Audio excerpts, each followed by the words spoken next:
आप सभी को जय मसीह की। परमेश्वर को मैं धन्यवाद देता हूं। प्रभु ने अवसर दिया कि हम फिर से परमेश्वर के वचन को आज की सुबह सीखें। मेरे साथ पढ़ सकते हैं लूका रचित सुसमाचार 23 अध्याय, उसका 35 और 36 पद को हम पढ़ेंगे। लोग खड़े खड़े देख रहे थे और सरदार भी ठट्ठा कर करके कहते थे, इसने दूसरों को बचाया। यदि यह परमेश्वर का मसीह है और उसका चुना हुआ है तो अपने आप को बचा ले।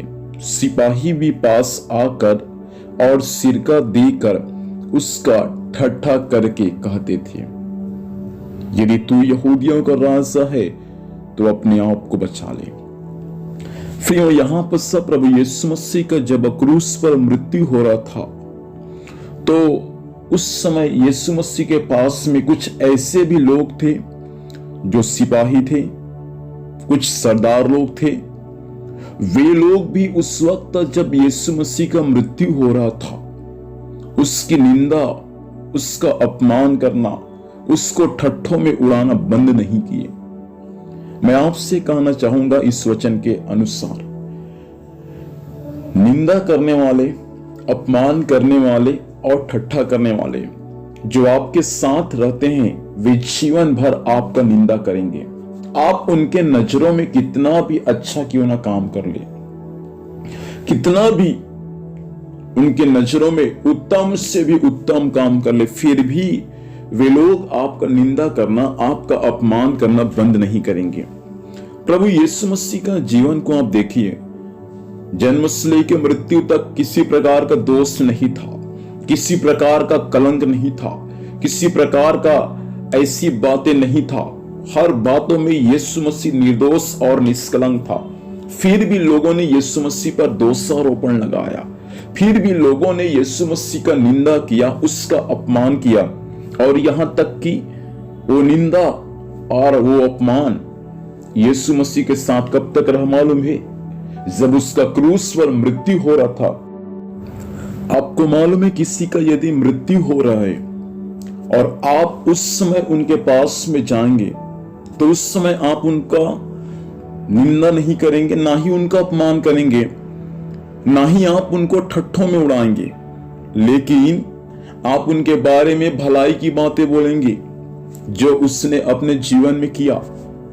हम प्रभु के लोग अर्थात पासवान लोग, जब किसी का मृत्यु होता है तो जब उनका अंतिम संस्कार के लिए हम जाते हैं तो कुछ लोगों को पासवान उनके बारे में दो शब्द बोलने का मौका देता है।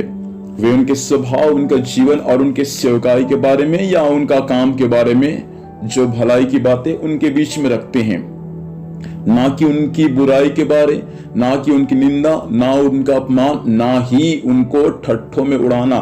लेकिन कितना दुख की बात है कि सरदार लोग और सैनिक लोग कलवरी क्रूस पर एक व्यक्ति को 39 कोड़े मारे, एक व्यक्ति के सिर में कांटों के मुकुट को डाल दिए, एक व्यक्ति के हाथ पैर में कीले को ठोक दिए हैं, उसको क्रूस पर चढ़ाए हैं। वहां भी उस व्यक्ति का लोगों ने निंदा किया,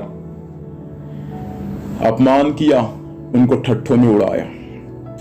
प्रिय भाई बहन, निंदा और अपमान और ठट्ठों में जो लोग आपको उड़ाते हैं उनको देखकर कभी निराश ना होना, क्योंकि उन्होंने हमारे स्वामी को भी ऐसे ही किया है। हमारा भी स्वामी, हमारा मालिक इन सारे परिस्थितियों से गुजरा है।